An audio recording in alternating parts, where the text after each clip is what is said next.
Okay, BCom final year अपना जो overhead वाला चैप्टर था उसको अब आगे बढ़ाते हैं। ओवरहेड एलोकेशन का हम काम देख रहे थे, चैप्टर नंबर 8 में है ये। ठीक है, ओवरहेड एलोकेशन। तो पिछले चैप्टर में मैंने आपको बताया था जी कि हम ओवरहेड्स को अपोर्शन करते हैं। तो मैंने आपको बताया था कि आपके जो आ, कोई भी अगर फैक्ट्री ओवरहेड की बात करें, हम यहाँ पे फैक्ट्री ओवरहेड्स को बांट रहे हैं। तो फैक्ट्री ओवरहेड्स आपकी फैक्ट्री में दो डिपार्टमेंट होते हैं, या तो प्रोडक्शन डिपार्टमेंट होता है जो प्रोडक्शन का काम करता है। प्रोडक्शन डिपार्टमेंट एक भी हो सकता है, दो भी हो सकते हैं, तीन भी हो सकते हैं।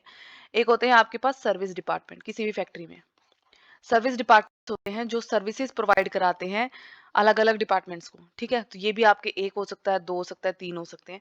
सर्विस डिपार्टमेंट ना सिर्फ प्रोडक्शन डिपार्टमेंट को सर्विस प्रोवाइड कराते हैं, बल्कि एक सर्विस डिपार्टमेंट दूसरे सर्विस डिपार्टमेंट को भी सर्विस प्रोवाइड कराते हैं। जैसे एक सर्विस डिपार्टमेंट है आपका रिपेयर का डिपार्टमेंट, एक है आपका मेंटेनेंस का डिपार्टमेंट, एक है आपका स्टोर्स डिपार्टमेंट जो छोटे छोटे जो स्टोर इशू करता है आपको। ठीक है, टूल्स वगैरह।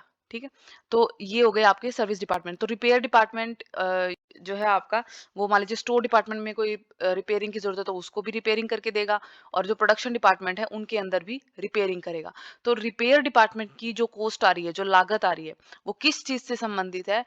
सर्विस से संबंधित है जो ये अलग अलग डिपार्टमेंट को दे रहा है। क्योंकि रिपेयर डिपार्टमेंट में कुछ भी लागत आएगी, वो लागत किस चीज की आएगी कि आपने रिपेयर करी है, तो रिपेयर करने के लिए आपको आ, किसी पर्सन की जरूरत पड़ी होगी, आपको रिपेयर करने के लिए उस सामान की जरूरत पड़ी होगी जिसके ऊपर कॉस्ट आई होगी, लागत आई होगी। तो रिपेयर डिपार्टमेंट किसी भी सर्विस डिपार्टमेंट की कॉस्ट उसकी सर्विस से संबंधित होती है जो वो बाकी डिपार्टमेंट को देता है। तो सर्विस डिपार्टमेंट की कॉस्ट को हम सभी बाकी के जो डिपार्टमेंट है और आखिर में प्रोडक्शन डिपार्टमेंट, उनके ऊपर चार्ज कर देते हैं। हम सारा के सारा कॉस्ट उनमें डाल देते हैं किसी प्रपोर्शन में, ताकि जो फाइनल, क्योंकि प्रोडक्ट तो प्रोडक्शन डिपार्टमेंट में बनना है, और जो भी आपकी लागत आएगी वो लागत आप रिकवर कैसे करोगे? प्रोडक्ट को बेच के करोगे। प्रोडक्ट को बेच के रिकवर करने के लिए आपको सबसे पहले प्रोडक्ट की लागत में सर्विस की लागत को जोड़ना पड़ेगा। अब एक सर्विस की लागत आप जितने भी प्रोडक्शन है सब में नहीं जोड़ सकते। मान लीजिए आपका रिपेयर का टोटल लागत 1000 रुपए की आ रही है, तो आप ऐसा नहीं कर सकते कि एक प्रोडक्शन डिपार्टमेंट एक में 1000 रुपए डाल दिए, नहीं। क्योंकि ये सारे के सारे 1000 रुपए प्रोडक्शन एक प्रोडक्शन डिपार्टमेंट एक की रिपेयर करने में नहीं लगे हैं। ये रिपेयर इसने इसकी भी करी होगी, इसकी भी करी होगी, इन दो डिपार्टमेंट्स ने भी कुछ ना कुछ रिपेयर करी होगी। तो ये टोटल 1000 रुपए सिर्फ एक से संबंधित नहीं है, इसलिए ये ओवरहेड है। ठीक है, तो इसका जितना प्रपोर्शन इसका बनता है, जितनी सर्विस इसने इसको प्रोवाइड करी उसके प्रपोर्शन में इसका खर्चा, इसका खर्चा और इसका खर्चा। ठीक है, फिर इसके ऊपर भी ये करते हैं और इसके ऊपर भी बांटते हैं। अब क्योंकि अब देखो, मैं ना एक एग्जांपल देती हूँ। मान लो ये जो सर्विस 1000 रुपए की कॉस्ट है, इसमें से 100 रुपए की कॉस्ट आई है मेंटेनेंस डिपार्टमेंट की में रिपेयर करने में, और 100 रुपए की कॉस्ट आई है स्टोर्स डिपार्टमेंट में रिपेयर करने में। अब मेंटेनेंस डिपार्टमेंट की पहले से कॉस्ट थी 500, और स्टोर डिपार्टमेंट की भी कॉस्ट थी 500। ठीक है, तो अब इन दोनों की लागत हो गई टोटल 600 और 600। इस लागत को कैसे पूरा करोगे आप? ये भी सर्विस डिपार्टमेंट है, इस लागत को भी तो आप प्रोडक्ट में ऐड करके ही पूरा करोगे। ठीक है, तो हमें अब इस डिपार्टमेंट की जो लागत आई है इसको भी प्रोडक्शन डिपार्टमेंट पे चार्ज करना पड़ेगा। भाई आपने जो मेंटेनेंस की है वो अलग अलग डिपार्टमेंट की कितनी मेंटेनेंस की है उसके हिसाब से हम उसके प्रोडक्ट में उस लागत को ऐड करेंगे, ताकि प्रोडक्ट की जो हमारी सेलिंग प्राइस है वो उस प्राइस में बढ़ोतरी हो, और वो हम बेच के कस्टमर से सारी की सारी लागत को वसूल कर लें। ठीक है, तो सेकेंडरी प्राइमरी डिस्ट्रीब्यूशन क्या होता है कि हमारे पास पहले एक कोई भी कॉस्ट है, मान लो रेंट है। ठीक है, हम क्या करते हैं, पहले उस कॉस्ट को हर डिपार्टमेंट में जिस डिपार्टमेंट में जितना उस कॉस्ट का हिस्सा बनता है, चाहे वो प्रोडक्शन हो चाहे सर्विस, उस कॉस्ट को ऐसे बांट देते हैं। इसको बोलते हैं प्राइमरी डिस्ट्रीब्यूशन। सेकेंडरी डिस्ट्रीब्यूशन क्या होता है, क्योंकि सर्विस डिपार्टमेंट की कॉस्ट को रिकवर करने का एक ही तरीका होता है, प्रोडक्शन डिपार्टमेंट के जो प्रोडक्ट है उनकी कॉस्ट में ऐड करके, अदरवाइज आप इसको रिकवर ही नहीं कर पाओगे। ठीक है, और दूसरी चीज, सर्विस डिपार्टमेंट दूसरे डिपार्टमेंट को सर्विस प्रोवाइड कराते हैं, तो इनकी जो भी लागत आती है वो दूसरे डिपार्टमेंट को दी गई सर्विस की वजह से आती है। तो इनका जो पैसा आप रिकवर करोगे वो दूसरे डिपार्टमेंट की लागत में ऐड करके करोगे। और क्योंकि प्रोडक्शन डिपार्टमेंट में ही प्रोडक्ट बनता है और इस प्रोडक्ट को आप कस्टमर को सेल करके ही लागत वसूल करते हो, तो सभी सर्विस डिपार्टमेंट की लागत को आखिर में आपको प्रोडक्शन डिपार्टमेंट पे चार्ज करना पड़ेगा। इसे हम कहते हैं सेकेंडरी डिस्ट्रीब्यूशन, जब आप सभी सर्विस डिपार्टमेंट की लागत को अलग अलग प्रोडक्शन डिपार्टमेंट में किसी प्रपोर्शन के अंदर ऐड कर देते हो। ठीक है, इसे हम बोलते हैं सेकेंडरी डिस्ट्रीब्यूशन, या इसे हम बोल सकते हैं रीअपोर्शनमेंट, अपोर्शनमेंट का मैंने आपको पहले ही बताया था, जब आप अपोर्शनमेंट का मतलब होता है बंटवारा, ठीक है, कोस्ट का बंटवारा करना। रीअपोर्शनमेंट मतलब दोबारा से आप बंटवारा करते हो। ओके, सो ये तो हो गया कि रीअपोर्शनमेंट ऑफ सर्विस डिपार्टमेंट का ओवरहेड, की इसका मतलब क्या होता है, क्या आप करते हो रीअपोर्शनमेंट में, और सेकेंडरी डिस्ट्रीब्यूशन क्या होता है, ठीक है, सेम चीज होती है। अब तरीके क्या क्या हैं इनको करने के, तरीके पढ़ने से पहले एक बार इसके प्रिंसिपल पढ़ लेते हैं, ठीक है। कुछ प्रिंसिपल है आपके रीडिस्ट्रीब्यूशन के। पहला प्रिंसिपल है सर्विस या यूटिलिटी प्रिंसिपल।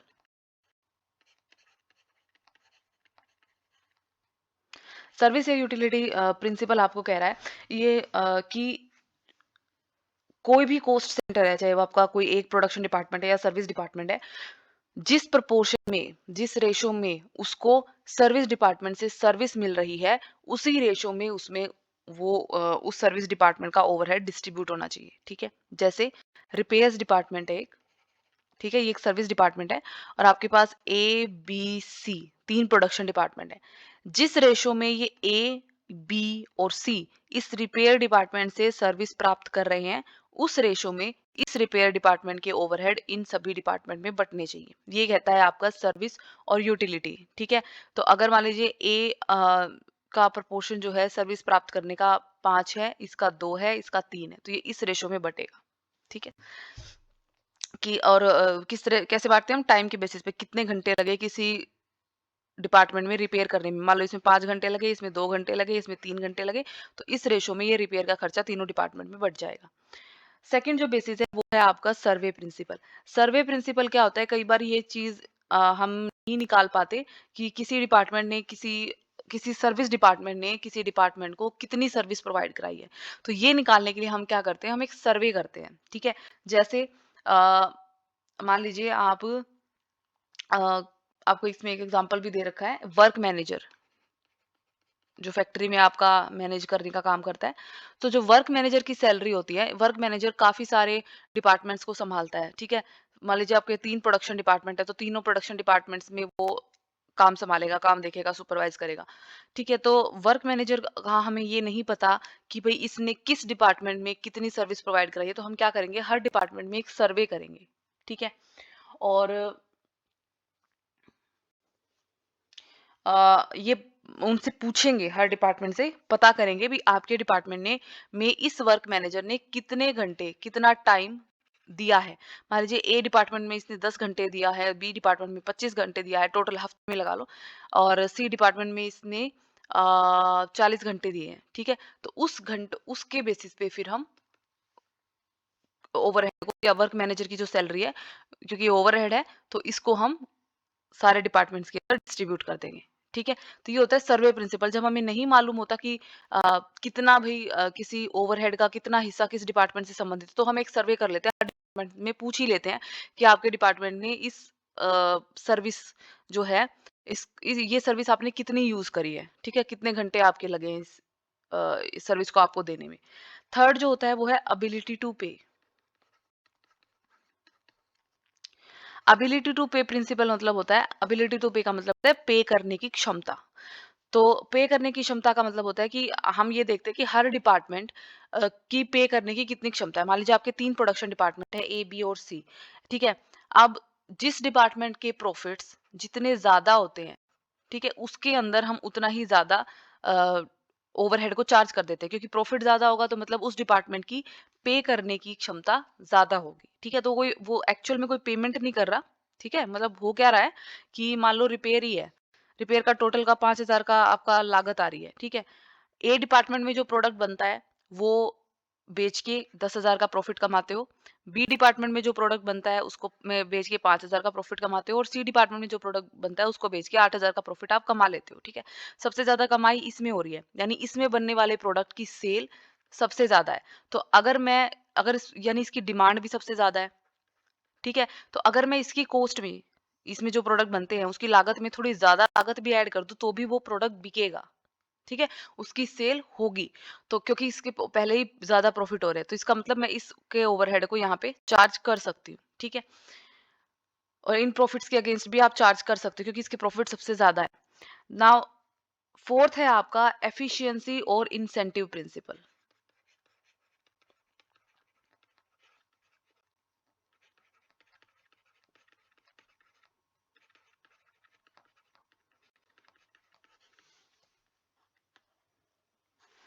एफिशिएंसी और इंसेंटिव प्रिंसिपल में क्या होता है कि आप जैसे बजट बनाते हैं हम, तो किसी भी लागत का बजट बनाते हैं हम, प्रोडक्शन का बजट बनाते हैं। प्रोडक्शन के बजट में हम ये डिसाइड करते हैं कि हमें कितने यूनिट की प्रोडक्शन करनी है और उस प्रोडक्शन के लिए हमें कहाँ से पैसा मिलेगा, कितना पैसा कहाँ से मिलेगा, ये सारी चीज़ें का हम बजट बनाते हैं। इसी तरीके से हम ओवरहेड का बजट बनाते हैं।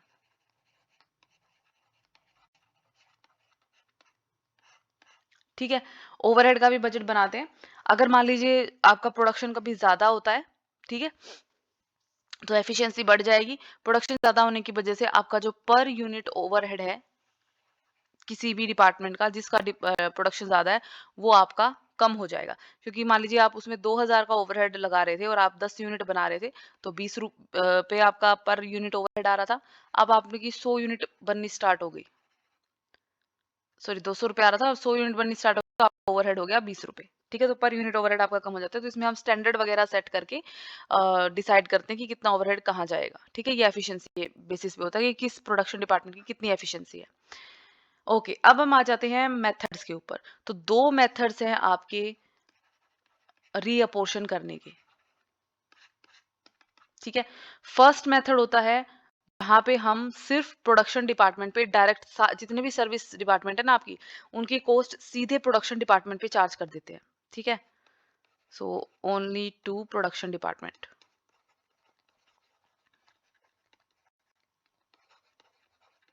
जैसे मान लो आपके प्रोडक्शन डिपार्टमेंट है ए, बी और सी, और आपके सर्विस डिपार्टमेंट है ए और बी। ठीक है? एक रिपेयर है, एक स्टोर है। ठीक है? अब हम क्या करते हैं इस मेथड के उसमें कि हम सर्विस डिपार्टमेंट ए की सारी लागत को तीनों प्रोडक्शन डिपार्टमेंट में बांट देंगे। हम दूसरे सर्विस डिपार्टमेंट की तरफ देखेंगे ही नहीं। ठीक है? फिर बी की सारी कॉस्ट को हम प्रोडक्शन डिपार्टमेंट में बांट देंगे। तो हमने क्या किया, मान लीजिए ये आपका रिपेयर डिपार्टमेंट है और ये आपका स्टोर्स डिपार्टमेंट है। अब स्टोर्स डिपार्टमेंट को भी तो रिपेयर की जरूरत पड़ सकती है, तो रिपेयर का कुछ खर्चा जो स्टोर डिपार्टमेंट से भी संबंधित होगा। लेकिन इस मेथड में हम क्या करते हैं, एक सर्विस डिपार्टमेंट दूसरे सर्विस डिपार्टमेंट को जो भी सर्विस प्रोवाइड कराता है उसको हम इग्नोर कर देते हैं और सर्विस डिपार्टमेंट की पूरी कॉस्ट को हम सिर्फ प्रोडक्शन डिपार्टमेंट के ऊपर अपोर्शन कर देते हैं, दूसरे सर्विस डिपार्टमेंट के ऊपर नहीं। ठीक है? इसको हम कहते हैं ओनली टू प्रोडक्शन डिपार्टमेंट। और जो दूसरा मेथड है वो सीधा सा क्या होगा, इसका उल्टा, यानी वहाँ एक सर्विस डिपार्टमेंट की कॉस्ट को दूसरे सर्विस डिपार्टमेंट पे भी चार्ज करेंगे और प्रोडक्शन डिपार्टमेंट पे भी चार्ज करेंगे। ठीक है? तो इस केस में क्या होता है, जैसे ए, बी, सी 3 प्रोडक्शन डिपार्टमेंट है, एक आपका रिपेयर का डिपार्टमेंट है, एक आपका स्टोर्स का सर्विस डिपार्टमेंट है। ठीक है? अब रिपेयर वाले ने इन तीनों की रिपेयर भी करी होगी और स्टोर डिपार्टमेंट की रिपेयर भी करी होगी। ठीक है? तो इसकी जो लागत है, इसकी जो भी ओवरहेड है, वो ना सिर्फ इन तीनों से संबंधित है बल्कि इससे भी संबंधित है। तो हम क्या करते हैं, इन तीनों में भी इसकी कॉस्ट को बांट देते हैं और इसमें भी। ठीक है? स्टोर डिपार्टमेंट ने इनको स्टोर जारी करे होंगे तो इसको भी स्टोर जारी करे होंगे। ठीक है? तो यानी इसकी लागत इससे भी संबंधित है, तो हम इसकी लागत को इसमें भी बांटेंगे और इसमें भी बांटेंगे। ठीक है? अब रीअपोर्शनमेंट क्या होता है, देखो सर्विस डिपार्टमेंट की लागत को रिकवर करने का एक ही तरीका है कि उनको आखिर में प्रोडक्शन डिपार्टमेंट में अलॉट कर दो। ठीक है? हमने इसकी कॉस्ट को इन तीनों में तो किया किया, इसमें भी लगाया है और इसकी कॉस्ट को इसमें भी लगाया, यानी इसमें अभी भी कुछ लागत बाकी है, इसमें भी लागत। हम क्या करेंगे, अलग अलग हमारे तरीके हैं जो हम आगे देखेंगे। अब इसकी जो भी टोटल कॉस्ट बनी, इसकी लागत को इसमें जोड़ने के बाद, और इसकी जो भी टोटल कॉस्ट बनी, इसकी लागत को इसमें जोड़ने के बाद, इसे हम फाइनली तीनों प्रोडक्शन डिपार्टमेंट में चार्ज कर देंगे। ठीक है? तो चाहे आप एक सर्विस डिपार्टमेंट की कॉस्ट को दूसरे सर्विस डिपार्टमेंट की कॉस्ट के अंदर उसके ऊपर अपोर्शन करो ओवरहेड को, लेकिन आपको सभी सर्विस डिपार्टमेंट की लागत को किसी तरीके से आखिर में प्रोडक्शन डिपार्टमेंट में लाना ही पड़ेगा। यहाँ की कॉस्ट को आपको जीरो बनाना ही पड़ेगा, क्योंकि इनको रिकवर करने का एक ही तरीका है, डिपार्टमेंट के अंदर इनको चार्ज कर देना। ठीक है? इसके अलग अलग मेथड है जो हम अब आगे पढ़ेंगे। ओके,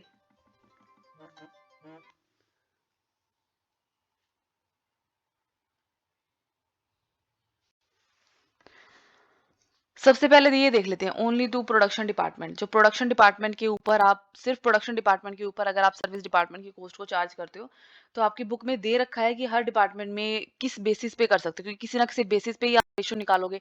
टाइम के बेसिस पे, वेजेस के बेसिस पे, नंबर ऑफ एम्प्लॉइज के बेसिस पे।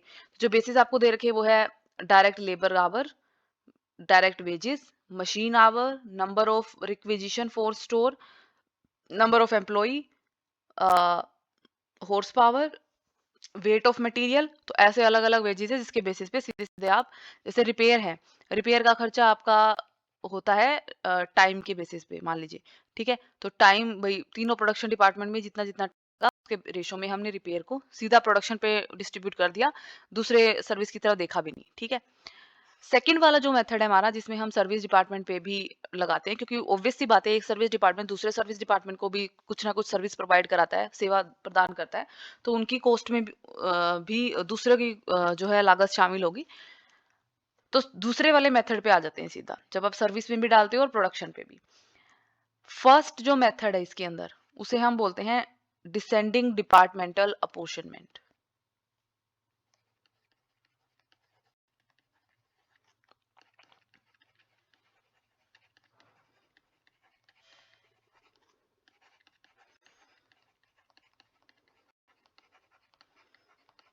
ओके, इस मेथड में क्या होता है,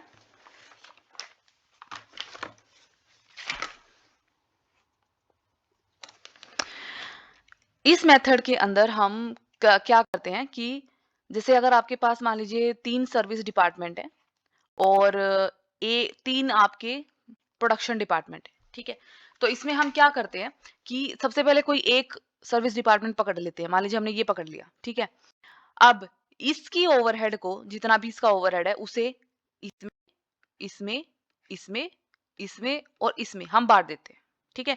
तो यानी इसका जब हमने सारी ओवरहेड बाँट दिया तो इसका बैलेंस बच गया 0, ठीक है?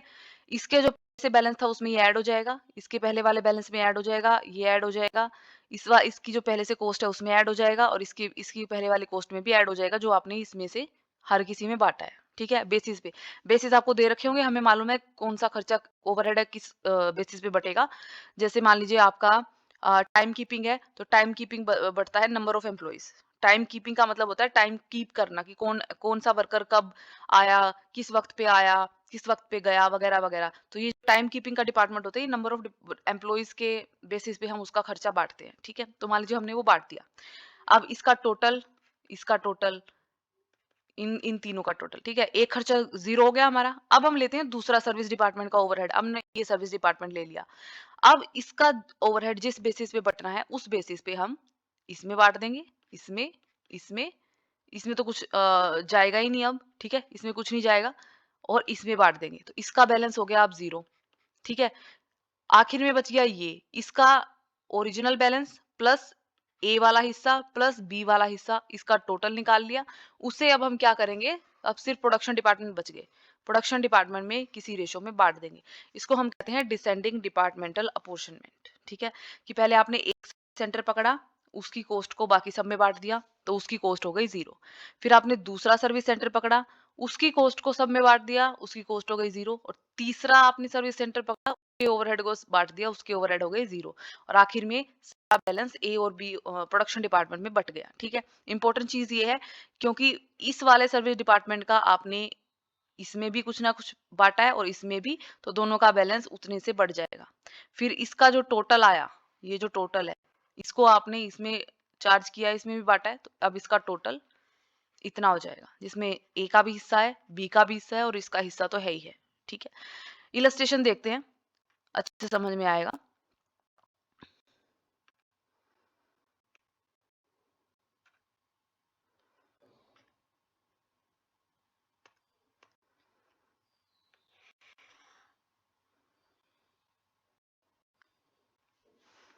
ठीक है, तो इलस्ट्रेशन नंबर 2 हम कर रहे हैं यहाँ पे, जो कि आपका डिसेंडिंग डिपार्टमेंटल अपॉर्शनमेंट का है। डिसेंडिंग का मतलब डिसेंडिंग ऑर्डर में, ठीक है? वो ऑर्डर याद रखना, घटते हुए क्रम में। अब देखो इसमें हमें क्या दे रखा है, अलग-अलग डिपार्टमेंट के आपको यहाँ पे खर्चे दे रखे हैं, ठीक है? कि प्रोडक्शन डिपार्टमेंट दो है एक्स और वाई, तो एक में 15,000 का कॉस्ट है, दूसरे की 11,000 की लागत ऑलरेडी है।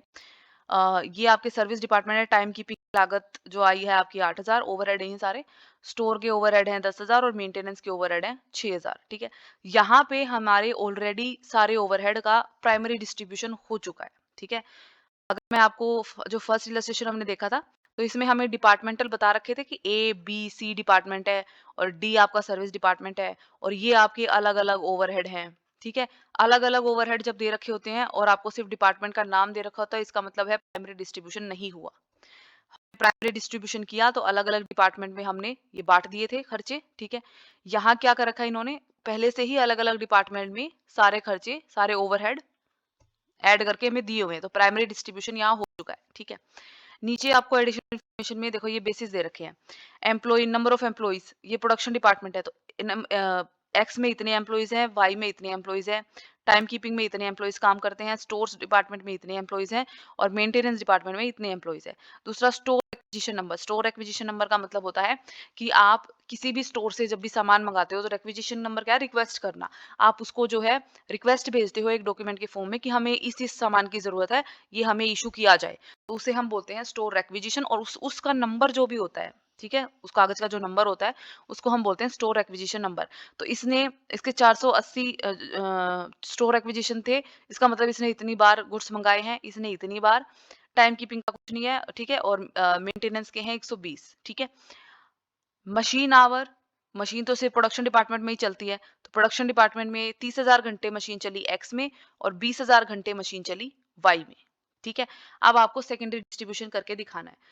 हम डिसेंडिंग ऑर्डर वाले जब उसमें करते हैं तो हमें क्या बनाना है, हम लिखेंगे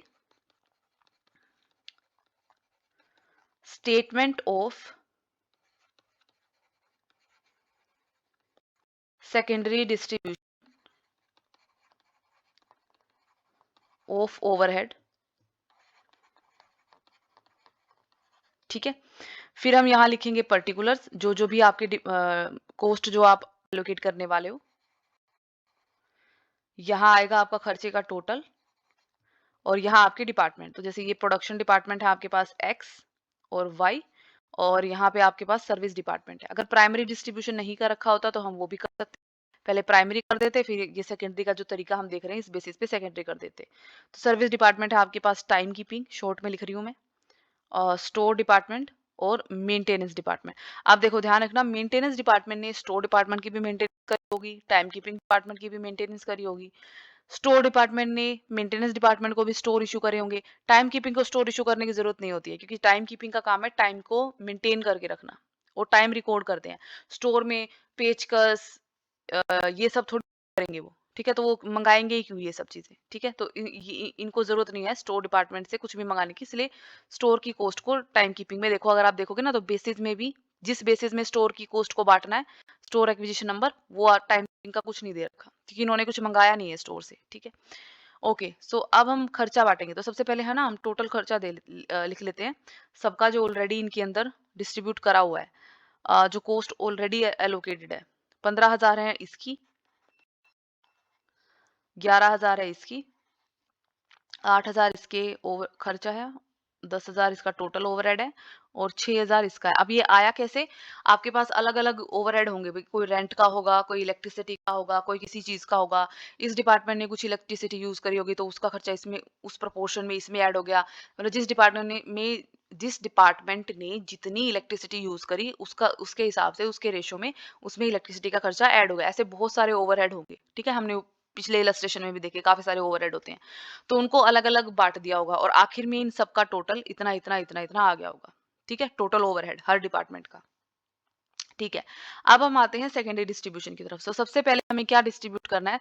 सबसे पहले हम पहले वाला डिपार्टमेंट पकड़ लेते हैं। ये सबसे पहले इसके ओवरहेड को डिस्ट्रीब्यूट करना है।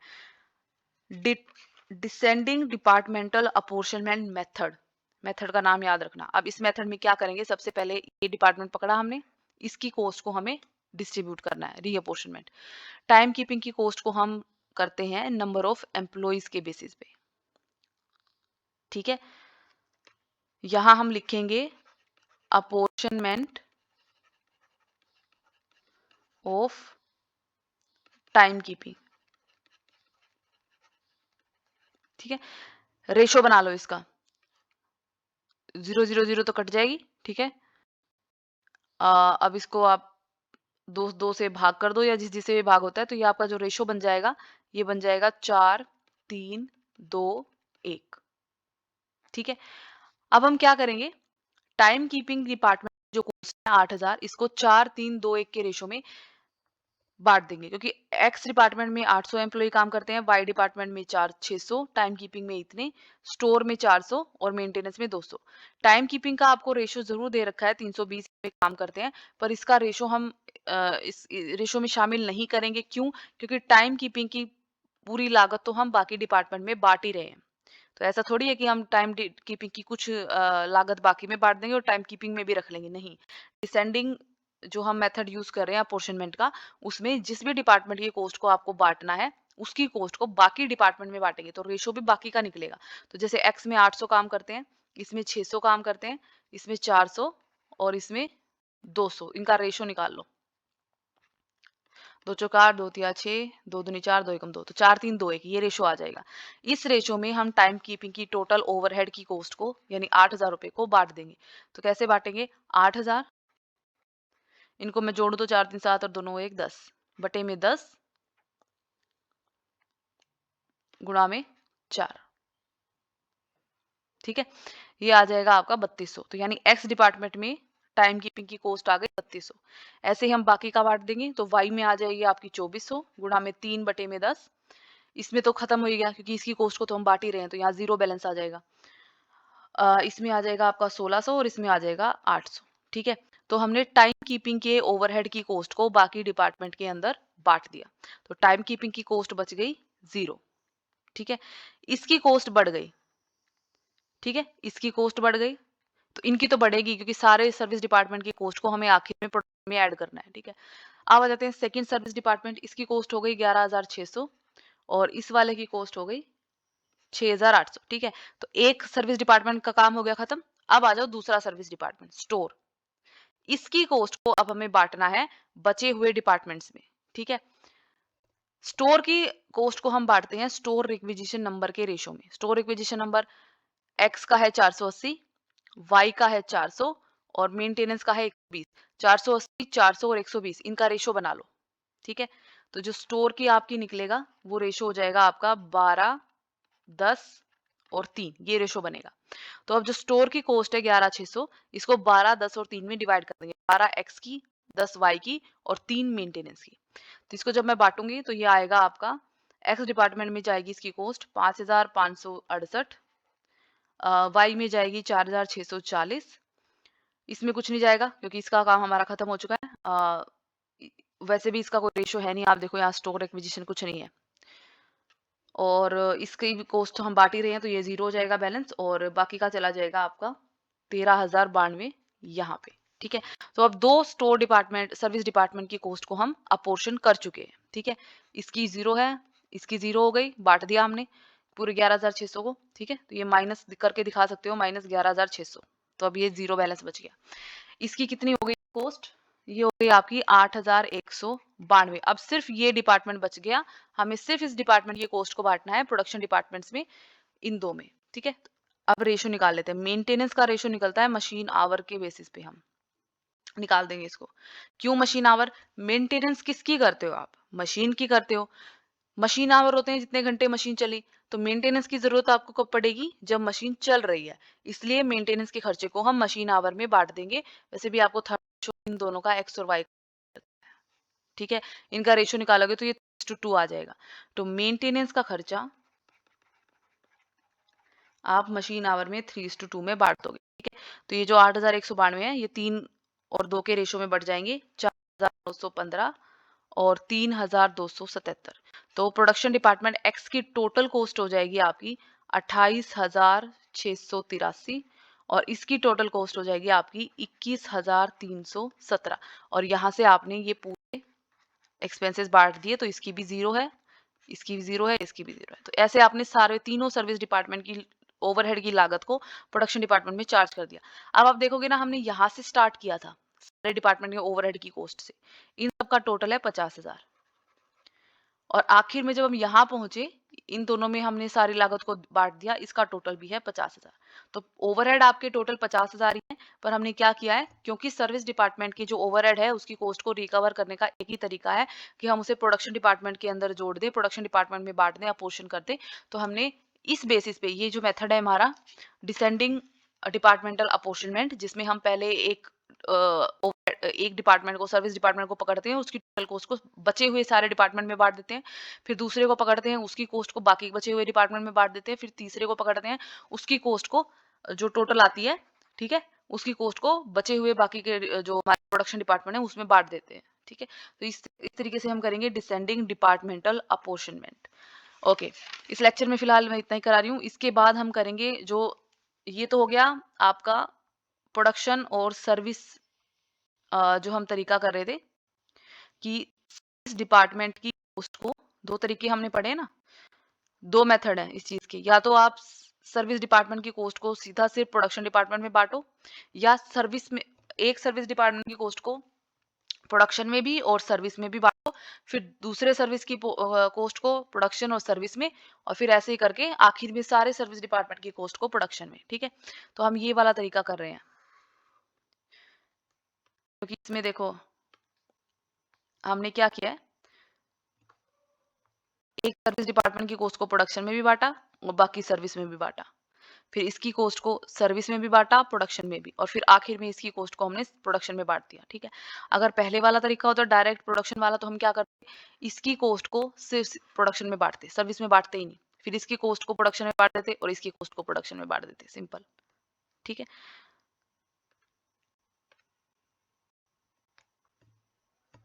ओके, तो इस वाले मेथड का, सेकंड मेथड का हमने फर्स्ट ये करा है, डिसेंडिंग डिपार्टमेंटल अपॉर्शनमेंट। बी जो पार्ट है इसका, बी मेथड जो है इसका, वो है इंटर डिपार्टमेंटल सर्विस और प्रोडक्ट वाले का, इंटर डिपार्टमेंटल अपॉर्शनमेंट, ठीक है? इसमें अलग मेथड, इसमें 3 मेथड है। इसमें तो डिसेंडिंग था कि हमने एक को खर्चे को पकड़ा, उसको सब में बाँट दिया, खत्म। फिर बी को पकड़ा, सब में बाँट दिया, खत्म। फिर सी को पकड़ा, सब में बाँट दिया, खत्म, ठीक है? ये एक तरीका था। दूसरा तरीका है ये इंटर डिपार्टमेंटल अपॉइंटमेंट, और इसमें भी 3 अलग-अलग तरीके हैं, ठीक है? वो हम करेंगे नेक्स्ट लेक्चर में। सो अब नेक्स्ट लेक्चर में मिलते हैं।